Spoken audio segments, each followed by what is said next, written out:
Bonjour.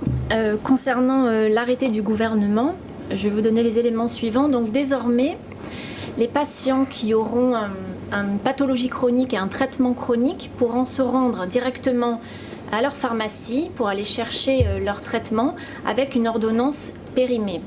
Donc ça évite aux patients de se rendre chez son médecin et de s'exposer éventuellement, surtout si, comme l'a expliqué le médecin, il a une pathologie chronique, donc mieux vaut éviter toute exposition inutile. Donc les patients prennent leur ordonnance, vont chez leur pharmacien habituel et pourront se voir renouveler leur traitement. Désormais, tout ce qui est anti-inflammatoire non stéroïdien, par exemple l'Advil, sera soumis à prescription médicale. Ils ne seront plus, les pharmaciens ne sont plus autorisés à les vendre en vente libre.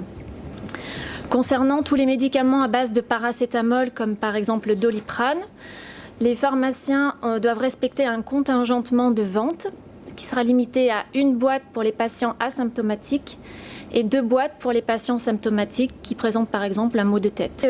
Quant à la pénurie éventuelle de médicaments, donc là, la Nouvelle-Calédonie n'est pas forcément épargnée, c'est un contexte mondial.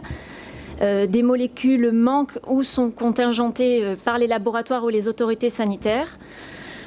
La Nouvelle-Calédonie a l'habitude de gérer ce genre de situation, notamment de par notre distance. Donc à ce jour, nous n'avons pas de pénurie ou de rupture avérée.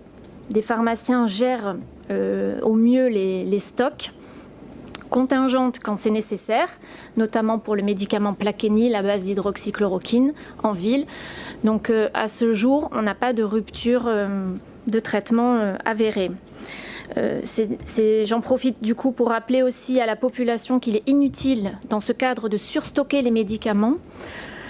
Allez tous les mois faire vos renouvellements. Il n'est pas toléré de prendre plusieurs mois de traitement d'un coup dans les pharmacies qui risquerait de désorganiser toute la chaîne d'approvisionnement et dans ce cas de mettre en rupture de traitement certains patients. Donc continuez à faire exactement comme d'habitude. Allez tous les mois à la pharmacie chercher vos médicaments.